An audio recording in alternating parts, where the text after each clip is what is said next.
नमस्कार मंडळी, आपलं स्वागत आहे शेती सखा या यूट्यूब चॅनलवर. आपण सर्व शेतकरी बांधव वेगवेगळ्या प्रकारची वेगवेगळी पिकं करत असतो.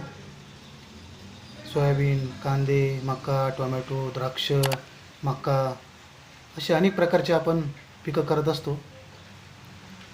पिकाच्या वाढीसाठी आणि फळनिर्मितीसाठी त्या पिकांना अनेक अन्नद्रव्याची गरज असते.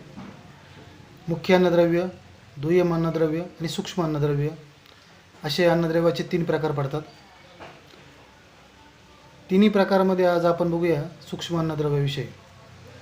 सूक्ष्म अन्नद्रव्यामध्ये पण भरपूर प्रकार येतात. त्यातील एक महत्त्वाचं अन्नद्रव्य म्हणजे झिंक.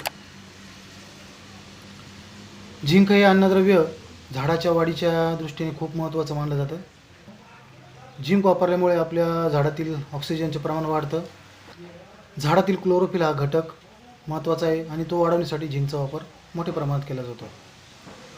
क्लोरोफिल हा घटक प्रकाश संश्लेषण क्रियासाठी महत्त्वाचा आहे. प्रकाश संश्लेषण झाल्याशिवाय पिकातील वाढ होत नाही आणि त्याचा परिणाम आपल्या पिकाच्या वाढीमध्ये आणि आपल्याला मिळणाऱ्या उत्पादनांमध्ये दिसून येतो. त्यामुळे झिंक हे अन्नद्रव्य झाडाच्या वाढीसाठी महत्त्वाचं आहे. तर हे झिंक अन्नद्रव्य देताना आपण एक तर सल्फेट फॉर्म्युलेशनमध्ये देतो किंवा चिलेटेड फॉर्म्युलेशनमध्ये.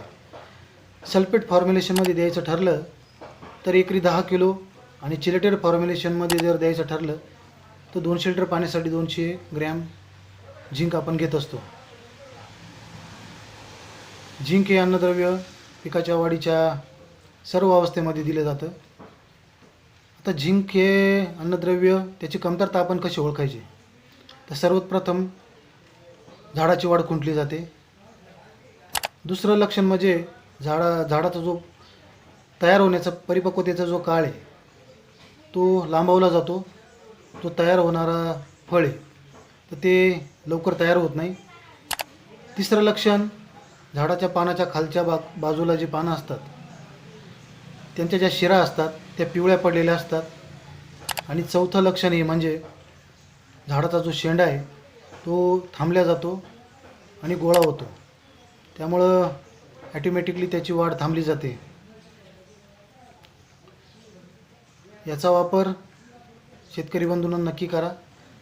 झिंक हे कोणत्या कोणत्या जमिनीमध्ये, झिंकची कमतरता ही कोणत्या कोणत्या जमिनीमध्ये जे आपल्याला दिसून येते? ज्या जमिनीमध्ये कार्बनचं प्रमाण सर्वात जास्त आहे अशा ठिकाणी झिंकची डिफिशियन्सी दिसून येते. दुसरं म्हणजे कॅल्शियम आणि मॅग्नेशियमचा जास्त वापर ज्या जमिनीत होतो त्या जमिनीत झिंकची कमतरता दिसून येते. तिसरं कारण म्हणजे जे उपळवट जमिनी म्हणजे जिथं पाणी साचलं जातं अशा जमिनीमध्ये झिंकची कमतरता दिसून येते. चॅनलवर जर नवीन असाल तर चॅनलला सबस्क्राईब जरूर करा. अशा नवनवीन व्हिडिओ पाहण्यासाठी आपल्या चॅनलला नक्की भेट द्या. आपली काळजी घ्या, आपल्या कुटुंबाची काळजी घ्या आणि आपल्या पिकाची पण काळजी घ्या. भेटूया पुढच्या व्हिडिओमध्ये. धन्यवाद.